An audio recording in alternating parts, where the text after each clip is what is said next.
കേരളത്തിൽ തദ്ദേശ തെരഞ്ഞെടുപ്പിൽ മത്സരിക്കാൻ DMK പാർട്ടി ചിഹ്നത്തിൽ ഒറ്റയ്ക്ക് മത്സരിക്കുമെന്ന് DMK വ്യക്തമാക്കി. തമിഴ്നാടുമായി അതിർത്തി പങ്കിടുന്ന ഇടുക്കിയിലെ പീരുമേട്, ദേവികുളം താലൂക്കുകളിലെ പഞ്ചായത്തുകളിലായിരിക്കും മത്സരം.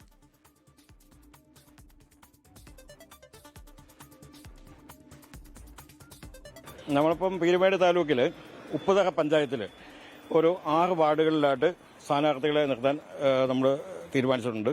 അതുപോലെ തന്നെ ചിന്നക്കനാൽ, അതുപോലെ മൂന്നാർ, ഇങ്ങനെയുള്ള സ്ഥലങ്ങളിലൊക്കെ നിർത്താൻ തീരുമാനിച്ചിട്ടുണ്ട്. പിന്നെ ബ്ലോക്കിലേക്കും സ്ഥാനാർത്ഥികളെ 1, 2 വാർഡുകളിലൊക്കെ ആയിട്ട് നിർത്താൻ തീരുമാനിച്ചിരിക്കുന്നു. പാർട്ടി ചിഹ്നം നമുക്ക് നേരത്തെ പാർട്ടി ചിഹ്നം ഇല്ലായിരുന്നു, ഇവിടെ കേരളത്തിൽ അനുവദിച്ചിട്ടില്ലായിരുന്നു. ഇപ്പോൾ ഈ പ്രാവശ്യമാണ് ഇലക്ഷൻ കമ്മീഷണർ നമുക്ക് ചിഹ്നം അനുവദിച്ച് കിട്ടിയത്. അതുകൊണ്ട് ചിഹ്നത്തിൽ തന്നെ മത്സരിക്കും. മുന്നണികളായിട്ട് ഇതുവരെ ചർച്ച ഒന്നും നടന്നിട്ടില്ല. നടക്കാൻ സാധ്യതയുണ്ടെന്ന് തോന്നുന്നു. അത് സംസ്ഥാന സെക്രട്ടറി അറിയിപ്പ് തരും ഞങ്ങൾക്ക്. രാഹുൽ വിജയനോട് ഇപ്പോൾ കട്ടപ്പനയിൽ നിന്ന്. രാഹുൽ, തമിഴ്നാടിനോട് ചേർന്ന് കിടക്കുന്ന മേഖലകളാണ്. എന്തെങ്കിലും ചലനം ഉണ്ടാക്കുമോ DMK? വിവരങ്ങൾ രാഹുൽ. ഉന്മേഷ്, ഈ വരുന്ന തദ്ദേശ തെരഞ്ഞെടുപ്പിൽ എന്തായാലും ശക്തി തെളിയിക്കാൻ വേണ്ടിയുള്ള ശ്രമം DMK കേരളത്തിൽ നടത്തും. അത് ഇടുക്കിയിലായിരിക്കും എന്നുള്ളതാണ് വളരെ പ്രധാനപ്പെട്ട കാര്യം. DMK കേരള ഘടകം ഇടുക്കി ജില്ലാ സെക്രട്ടറിയാണ് നമ്മളോട് പ്രതികരിക്കുകയും ചെയ്തിട്ടുള്ളത്. നിലവിൽ ഉപ്പുതറ പഞ്ചായത്തിലെ 6 വാർഡുകളിലും ദേവികുളത്തെ ചിന്നക്കനാൽ പഞ്ചായത്തിൽ 5 വാർഡുകളിലും മത്സരിക്കും എന്നുള്ളതാണ് പ്രഖ്യാപനം വന്നിരിക്കുന്നത്. സ്ഥാനാർത്ഥികൾ ആരൊക്കെയാണെന്നുള്ള കാര്യത്തിൽ തീരുമാനമായിട്ടുണ്ട് എന്നുള്ളതാണ് പറയുന്നത്. തമിഴ് തോട്ടം തൊഴിലാളികൾ കൂടുതലുള്ള പ്രദേശമാണ് ദേവികുളം, അതുപോലെ തന്നെ പീരുമേട്, ഉടുമ്പൻചോല.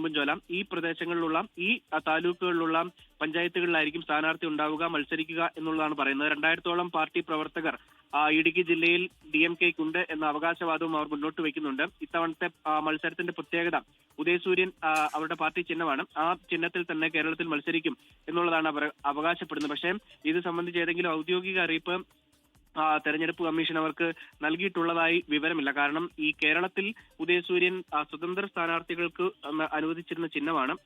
ഇത്തവണ അത് DMK പാർട്ടിക്ക് വേണ്ടി നൽകുന്ന കാര്യത്തിൽ തീരുമാനം ഉണ്ടായിട്ടില്ല. അങ്ങനെയെങ്കിൽ ഔദ്യോഗിക ചിഹ്നത്തിൽ മത്സരിക്കുന്ന കാര്യം ഉറപ്പാണോ എന്നത് വ്യക്തത കുറവുണ്ട്. അങ്ങനെയാണ് പക്ഷേ അവർ അവകാശപ്പെടുന്നത്. എന്തായാലും തമിഴ്നാട്ടിലെ DMK സർക്കാരിന്റെ ആനുകൂല്യങ്ങൾ അത് കേരളത്തിലേക്ക് കൂടി എത്തിക്കുക എന്ന ലക്ഷ്യം ഈ കേരളത്തിൽ DMKക്കുണ്ട് എന്നുള്ളതാണ് പറയുന്നത്. മാത്രമല്ല 2015-ൽ AIADMK തദ്ദേശ തെരഞ്ഞെടുപ്പിൽ AIADMKയുടെ സ്ഥാനാർത്ഥി പീരുമേട്ടിൽ മത്സരിച്ച് വിജയിക്കുകയും അതുപോലെ തന്നെ 1 വർഷം അവർ പഞ്ചായത്ത് പ്രസിഡന്റ് ഉൾപ്പെടെ ആവുകയും ചെയ്ത ഒരു കാഴ്ച നമ്മൾ കണ്ടിരുന്നു.